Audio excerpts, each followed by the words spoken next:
Hello hi నమస్తే welcome to MK నేను మధు కళ్యాణ్.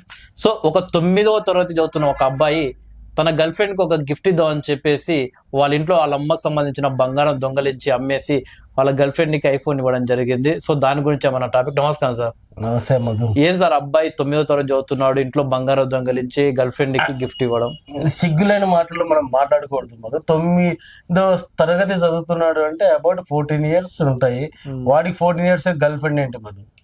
అసలు ఈ గర్ల్ ఫ్రెండ్ అనే ఈ కాన్సెప్ట్ తీసుకొచ్చిన నన్ను పట్టుకొని అసలు గర్ల్ ఫ్రెండ్ అంటే అంటే నువ్వు లవర్ అన్నావు మధ్యలో. గర్ల్ ఫ్రెండ్ ఓన్లీ స్నేహితురాలు. ఓహో, స్నేహితురాలు.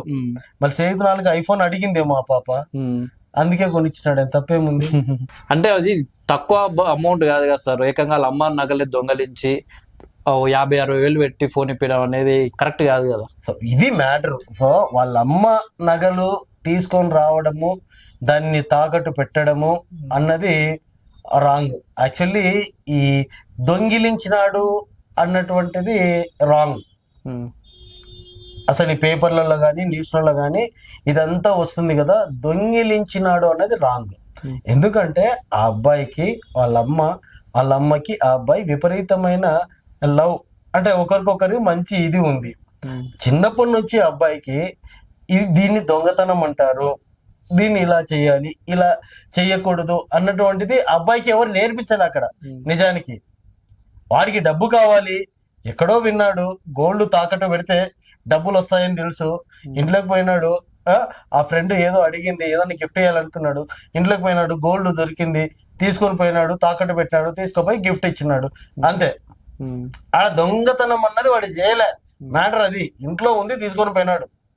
దొంగతనం అంటే వీళ్ళ కీసులు ఎక్కడో పెట్టుకుంటే దాన్ని దొంగిలించి బీరువా తీసి డబ్బులు తీసి తీసుకుపోయి, అంటే వాడికి అందుబాటులో 50-60 వేల రూపాయలు ఉన్న గోల్డ్ అందుబాటులో ఉంది అంటే కనుక దాన్ని దొంగతనం ఉన్నాడు తీసుకోవడం అని అంటారు. సో ఇక్కడ ఏంట్రా అంటే కనుక అది వాడి తప్పు లేదు, ఆ అమ్మాయి తప్పు లేదు, వాళ్ళ పెంపకంలో తప్పు ఉంది. అంటే ఏది చెయ్యాలి, ఏది చెయ్యకూడదు, ఎంతవరకు చెయ్యాలి, ఎంతవరకు చేయకూడదు పిల్లలు అన్నటువంటి దానిలకి నేర్పించాలి. అదే పూర్వకాలంలో అయితే ఇలాంటివన్నీ నేర్పించడానికి గురుకులంస్ ఉండేవి.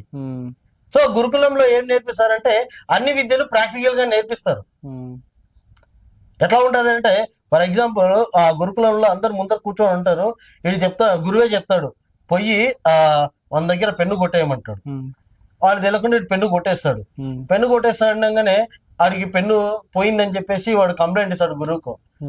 ఎవరు తీసుకున్నారు అంటే వీడు నేను తీసుకున్నా అంటాడు. నువ్వు తీసుకున్నావా అని పిలిచి వాడిని 2-3 దెబ్బలు వేస్తాడు. 2-3 దెబ్బలు వేస్తాడు. సార్ ఎందుకు కొట్టినావు సార్, మీరే కదా తీయమన్నది, నేను తీసినాను కదా అని వాడు అంటాడు. అప్పుడు చెప్తాడు, ఇది నీకు నేర్పిస్తున్నా, ఎవరి దగ్గర తెలియకుండా నువ్వు తీసుకుంటే గనక తెలిసిన తర్వాత ఇలాంటి తన్నులు తినాల్సి వస్తుంది, ఇదే ఈ రోజు మీకు సబ్జెక్టు అని ప్రాక్టికల్ గా నేర్పిస్తారు. ఇక్కడ కూడా తల్లిదండ్రులు కూడా ఇలాంటివన్నీ ప్రాక్టికల్ గా చిన్నప్పటి నుంచే నేర్పించాలి. నేర్పిస్తేనే పెద్దగా వాడికి అన్ని విషయాలు తెలుస్తాయి. ఇప్పుడు ఎట్లా ఉండదంటే చిన్నపిల్లలు ఏదైనా కష్టపడుతుంటే ఆ పని వాళ్ళని చేయనియరు. అదే దరిద్రమైన స్థితి. చిన్నప్పుడు ఏంటంటే కొడుకు చేస్తా ఉంటే తండ్రి చూసి వాడికి దెబ్బ తగలకుండా ఉన్నంత వరకు వాడు ఏ పని చేసినా చేయడానికి ఎంకరేజ్ చేస్తూ ఉంటారు. ఇక్కడ ఎట్లా ఉంటుంది రా అంటే స్కూల్లో టీచర్లు ఒక ఏడు దెబ్బ కొట్టంగానే నా కొడుకు నువ్వు కొట్టగలుగుతావని వాడిని జైల్లో పెట్టే స్థితికి వచ్చినారు. ఆ స్థితి ఉంది కాబట్టి ఈ రోజు ఆ పిల్లోడు 14 years పిల్లోడు 60-70 వేలు, అంటే వాడికి సంపాదన అంటే తెలియనటువంటి స్థితిలో కూడా 70 వేలు ఇంట్లో ఉన్న నగల్ని తీసుకుపోయి కొనుక్కొని వాళ్ళ గర్ల్ ఫ్రెండ్కో ఎవరికో గిఫ్ట్ ఇవ్వడం అంటే జరిగింది. సో అంత చేసినా, అన్ని కేసులు పెట్టినా వాడు ఇంకా మైనర్ కాబట్టి అవన్నీ ఏమి చెల్లవు. జస్ట్ కౌన్సిలింగ్ ఇచ్చి, ఇప్పుడు నేను ఏ విధంగా అయితే మాట్లాడినానో ఇద్దరిని కూర్చోబెట్టి కౌన్సిలింగ్ ఇచ్చి పంపించేస్తారు, అంతే. అంటే ఇప్పుడు అమ్మాయికి గిఫ్ట్ ఇచ్చింది కదా సార్, మరి అమ్మాయి ఇంట్లో ఎట్లా ఉండదు అంటారు పరిస్థితి? ఈ ఫోన్ ఎక్కడ చిన్న మరీ జోకులు వేస్తాం మధు, ఇప్పుడు ఆల్రెడీ తెలిసిపోయింది కాబట్టి. అంటే తీసుకోక ముందుకు ఏ విధంగా ఆలోచించి ఉంటారు సార్ తీసుకునే సందర్భంలో ఇంట్లో ఏమన్నారని? అప్పుడు ఏమి ఉండవు మధు, అసలు 14 ఇయర్స్, ఆ అమ్మాయికి కూడా 14 ఇయర్స్ ఉంటది. 14 ఇయర్స్ ఏముంది, తీసుకుంటది. ఇప్పుడు వీళ్ళ తల్లిదండ్రులు ఎంత హ్యాపీగా ఉన్నారో అబ్బాయి పట్ల వాళ్ళ తల్లిదండ్రులు కూడా అంతే. అంటే వాళ్ళ పేరెంట్స్ అందరూ కమ్యూనికేషన్ ఉంటది. ఇప్పుడు అంతా టౌన్ సిటీలో చూస్తుంటాము, ఎంత ఈజీగా ఉంటారంటే ఆడు మా అమ్మాయి ఫ్రెండ్ అబ్బా, ఈడు మా అమ్మాయి ఫ్రెండ్స్ అబ్బా, ఇట్లనే ఉంటారు.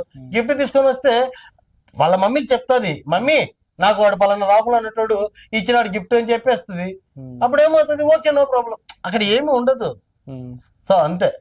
ఆడ వాళ్ళని ఇప్పుడు తెలిసింది కదా పోలీస్ కేసు అది ఇది, అప్పుడు వాళ్ళకి కొంచెం బాధ భయము అన్నది వేస్తుంది కామన్ గా.